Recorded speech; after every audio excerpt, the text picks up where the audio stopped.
তো সামনে আসছে, এখন কোনটা তদন্ত না করে তো সব ওখানকার মাধ্যমেই খবরটা আসছে, যেটা 3-4 জন ছিল এবং পারফেক্ট পুরোটা আমাদের জানা নেই।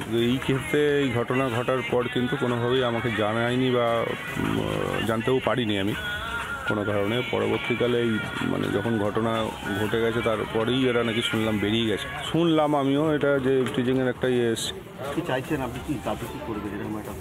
নিশ্চিতভাবে তদন্ত করে দোষীদের বার করতে হবে, খুঁজে বার করতে হবে এবং কঠোরতম শাস্তির দাবি করতে। কোনো ঘটনা ঘটে যাওয়ার পরে তারপর বলা হয় দোষীদের শাস্তি আমরা চাইছি, তাদেরকে খুঁজে বার করতে হবে, এই কথা বলছেন। কিন্তু আদতে নিরাপত্তাটা কোথায় রয়েছে, যার জন্য বারবার নিরাপত্তার ফাঁকফোকরগুলোই সামনে আসছে। এই নিয়ে কি বলছেন বিজেপি নেতৃত্ব, শুনুন।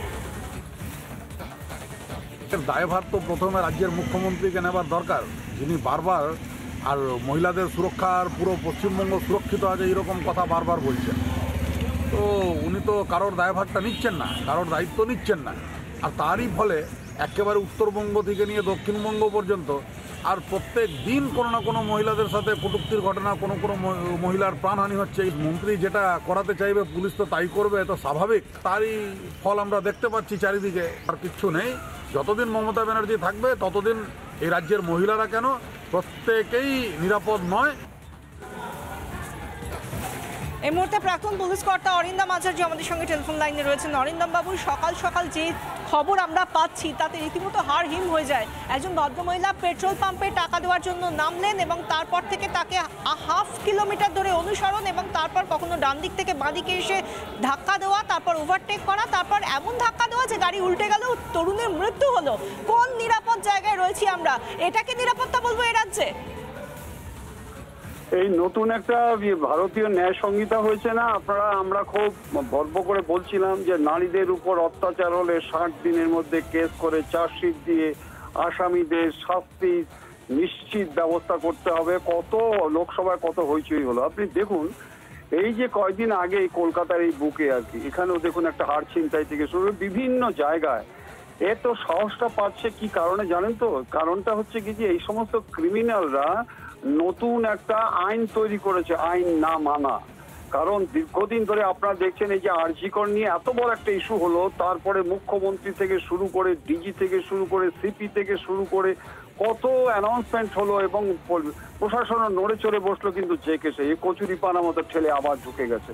এটা হচ্ছে কি খুব দুর্ভাগ্যজনক ঘটনা। আজকে পশ্চিমবঙ্গের যে অবস্থা, বিশেষ করে নারীদের, এখন দেখবেন এই পেইড স্পিকার মানে যারা নাকি টাকা নিয়ে বক্তব্য রাখে হইচই শুরু করে দেবে এবং তারা হচ্ছে কি রুদালির মতো গান গাওয়া শুরু করে দেবে। কিন্তু সামগ্রিক দিক থেকে নারীদের নিশ্চিন্ত যে আজকে ব্যবস্থা করা, তাদের যে আজকে মৌলিক অধিকার, তারা নিশ্চিন্তে যাবে। এবং শুধু তাই নয় ম্যাডাম, আমি আপনাকে খুব দুঃখজনকভাবে বলছি যে একটি মেয়ে ঘর থেকে বেরোচ্ছে, তাকে ধর্ষণ করে গলাটা কেটে আগুন দিয়ে পুড়িয়ে দিচ্ছে, মাথা লোপাট করে দিচ্ছে। দিনের পর দিন প্রত্যেক দিন আপনারা মানুষকে এগুলো জানাচ্ছেন। আপনি বলুন তো, কোন সুস্থ সম্পন্ন মানুষ এগুলো দেখে এতটুকু বিচলিত হবে না? একজন দেখবেন ওই স্পিক শুরু করে দেবে, ওই উত্তরপ্রদেশে এই হচ্ছে, মণিপুরে এই হচ্ছে। আরে ভাই, তোমার এখানে কি দেখতে বলো? বিচলিত হবে না, কিন্তু আমরা শাসক দল বা প্রশাসনের তরফ থেকে তো এরকম বিচলিত হওয়ার খবর খুব একটা পাই না। বলা হয় বিক্ষিপ্ত ঘটনা, ছোট ঘটনা। ধন্যবাদ অরিন্দম বাবু। আমরা কথা বলছিলাম প্রাক্তন পুলিশ কর্তা অরিন্দম আচার্য ছিলেন আমাদের সঙ্গে। সমাজকর্মী শাশ্বতী ঘোষ, তার সঙ্গে আমরা কথা বলেছিলাম। তিনি কি বলেছেন শুনুন।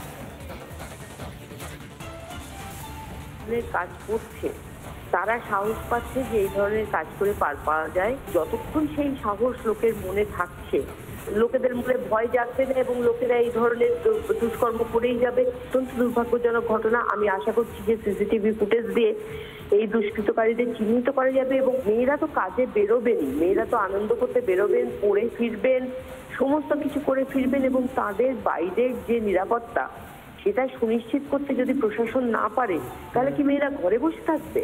মেয়েদের নিরাপত্তা সুনিশ্চিত করাটা একান্ত প্রয়োজন। নানা ধরনের কন্টেন্ট দেখার জন্য লাইক করুন, শেয়ার করুন আমাদের ফেসবুক পেজ, সাবস্ক্রাইব করুন আমাদের ইউটিউব চ্যানেল। পাশাপাশি অন্যান্য ব্রেকিং নিউজের জন্য অবশ্যই চোখ রাখুন রিপাবলিক বাংলায়।